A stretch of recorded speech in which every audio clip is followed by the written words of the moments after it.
Hello दोस्तों, मैं चंद्रभान चंद्र blog में आपका स्वागत करता हूं। और इस समय मैं नासिक आया हुआ हूं, तो मैं नासिक सीरीज़ आपको दिखला रहा हूं, जहां मैं आपको पंचवटी, त्र्यंबकेश्वर मंदिर, ब्रह्मगिरी पर्वत। तो दोस्तों, इस समय मैं पांडव वैली आया हुआ हूं। तो मेरे पीछे आप मुख्य प्रवेश द्वार देख रहे हैं, जहां यहाँ फाल्के स्मारक भी है, बुद्ध स्मारक भी है, और वाटर पार्क और पांडव वैली है। तो चलिए चलते हैं और बने रहिए मेरे साथ इस चंद्र ब्लॉग में, और इस नासिक जर्नी का आप आनंद लीजिए। तो चलिए चलते हैं पांडव वैली। और दोस्तों, ये देखिए कितना सुंदर, एक चोटी पर जाकर के ये पांडव गुफाएं हैं, और ये कितना सुंदर रास्ता जा रहा है। इस समय बारिश का मौसम है, हल्की हल्की बारिश हो रही है। ये देखिए सामने इस जो पर्वत दिखाई दे रहा है, इस पर्वत पर पांडव गुफाएं हैं। ये रास्ता जा रहा है, और इससे पहले हम चलते हैं ये बुद्ध स्मारक और फाल्के स्मारक। अभी हम बुद्ध स्मारक और फाल्के स्मारक में गए थे, वहाँ वीडियो फोटोग्राफी मना है, तो ऐसा हम वहाँ का अंदर कुछ आपको दिखला नहीं सकते। तो इसलिए अब हम सीधे चलते हैं पांडव वैली।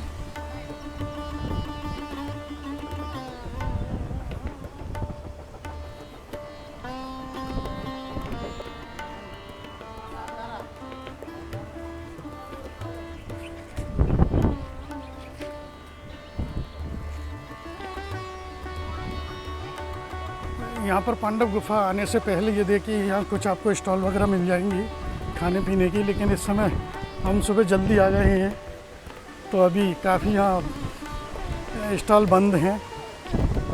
हम जो है पंचवटी, नासिक से पंचवटी से हमने बस लिया था, बस स्टॉप से, जो कि हमको ये फाल्के स्मारक छोड़ा था। इसको यहाँ फाल्के स्मारक बोला जाता है क्योंकि यहाँ आगे था, वहाँ वीडियोग्राफी वर्जित थी। और यहाँ तक का हमने बस का जो किराया दिया है 30 रुपये दिया है पर सवारी। अगर आप ऑटो वालों के थ्रू आते हैं तो ऑटो वाले कम से कम 250 रुपये लेते हैं। तो मैं तो यही आपको सलाह दूंगा कि आप बस के द्वारा ही यहाँ आएँ। और हम मात्र 30 रुपये में यहाँ आ गए, और 30 रुपये में वापस पंचवटी पहुँच जाएंगे। ये प्रतिबंधित क्षेत्र फाल्के स्मारक जलकुंभ, ये एक तरह से यहाँ पानी की सप्लाई होती है पीने की। और ये रास्ता जा रहा है पांडव वैली की तरफ। आप खुद देख लीजिए कितना मौसम बढ़िया है। ऐसा मौसम बहुत कम देखने को मिलेगा।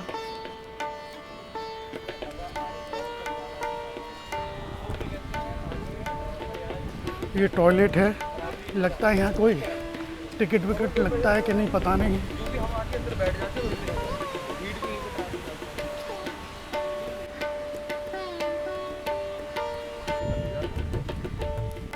यहाँ टिकट है 25 रुपये का, विदेशी नागरिकों के लिए 300 रुपये। और ये देखिए कितना सुंदर नज़ारा। एक बात तो है, इस रास्ते से बारिश का मौसम है, अगर इस मौसम में आप आते हैं तो यहाँ देखिए कितनी अच्छी छटा आपको देखने को मिलेगी, आपकी तबीयत खुश हो जाएगी। यहाँ आते समय आप एक बात का ध्यान रखिए कि अगर आप आते हैं तो अपने साथ रेनकोट और छाता जरूर होना चाहिए बारिश के मौसम में। और क्योंकि पल पल पर बारिश होती है, और अगर गर्मियों के समय आते हैं तो आप पानी की बोतल हमेशा रखिए, क्योंकि ऊपर से गुफा तक आपको कोई भी पानी की सप्लाई नहीं मिलेगी।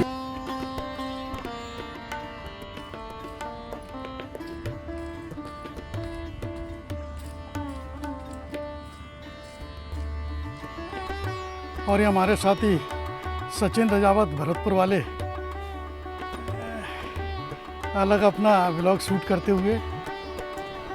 तो दोस्तों देखिए, इस समय हम जो है पांडव गुफा पर हैं। तो पांडव गुफा से पहले हम आपको दिखाने से पहले ये दिखाते हैं कि देखिए ऊपर से कितना शानदार व्यू आ रहा है, और कितना बेहतरीन और मनमोहक दृश्य आपको देखने को मिलेंगे। तो देखिए, मैं दिखाता हूँ आपको ऊपर से नासिक का भी व्यू, नासिक शहर किस तरह से दिखाई देता है।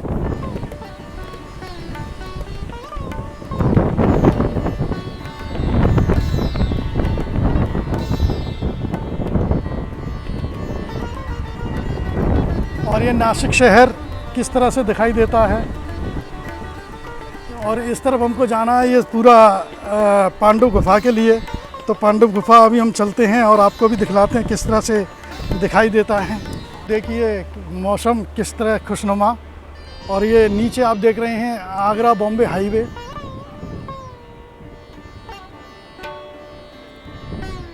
और ये नासिक शहर।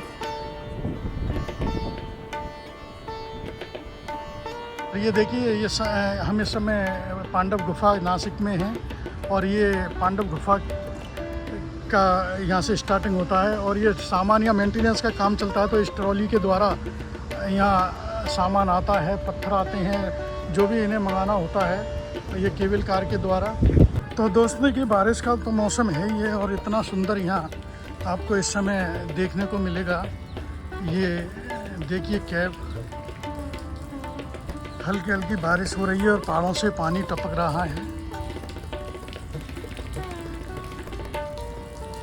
तो अंदर चलते हैं, अंदर आपको दिखलाते हैं। ये ठीक उसी तरह से गुफा है जैसे एलोरा में है।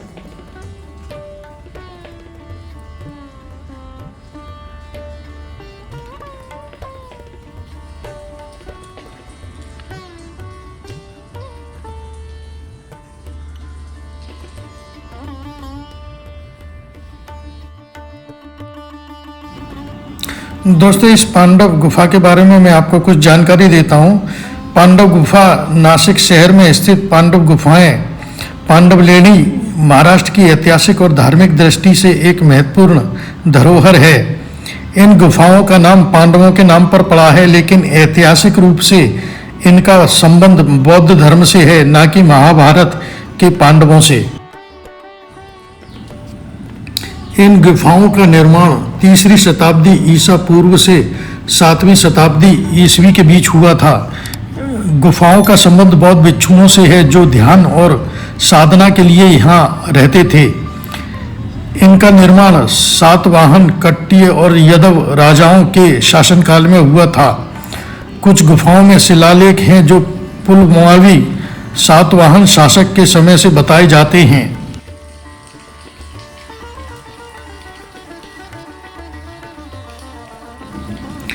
पांडव गुफाएं नासिक शहर से लगभग 8 या 10 किलोमीटर दूर एक छोटी पहाड़ी पर स्थित है।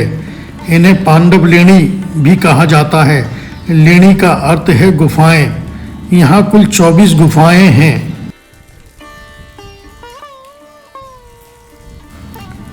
ये गुफाएं पूरी तरह से बौद्ध धर्म को समर्पित हैं। इनमें बौद्ध विहार, भिक्षुओं के रहने के स्थान और चैतन्य पूजा स्थल बने हुए हैं। कई गुफाओं में भगवान बुद्ध की मूर्तियां और बौद्ध धर्म के प्रतीक चिन्ह भी देखे जा सकते हैं।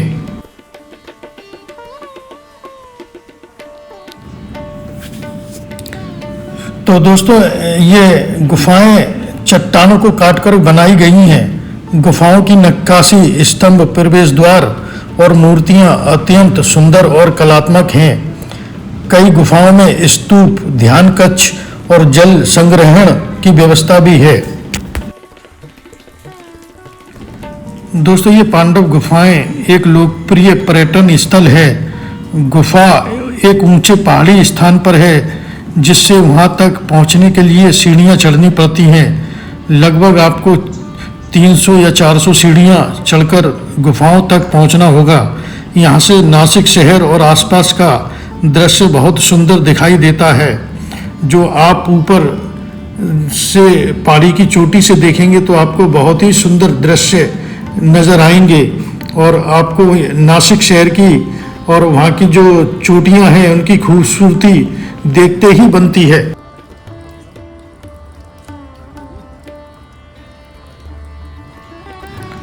दोस्तों ये पांडव गुफाएं जो हैं कुल इनकी संख्या 24 है और ये नासिक महाराष्ट्र में स्थित है। यहाँ अगर आप देखने आते हैं तो दोस्तों सुबह 8 बजे से शाम 5 बजे तक ये खुला रहता है और इसका टिकट जो है 25 रुपये पर व्यक्ति है और विदेशी सैलानियों के लिए यहाँ जो प्रवेश टिकट है वो 300 रुपये पर व्यक्ति है।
अंदर चला गया, मंदिर से इनके अंदर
देखिए दोस्तों, मैंने ये नासिक के पांडव गुफा के आपको दर्शन कराए। तो दोस्तों, अगर यह मेरा वीडियो आपको अच्छा लगा हो तो लाइक और शेयर और सब्सक्राइब करना प्लीज़ प्लीज़। और मैं आपके लिए लाता रहूँगा एक से एक और नई से नई वीडियो। और इस नासिक जर्नी के तहत मैं आपको अभी गोदावरी माँ के और ब्रह्मगिरी पर्वत के और त्र्यंबकेश्वर के भी दर्शन कराऊँगा। तो बने रहिए मेरे साथ और इस नासिक सीरीज़ का आप आनंद लीजिए। धन्यवाद।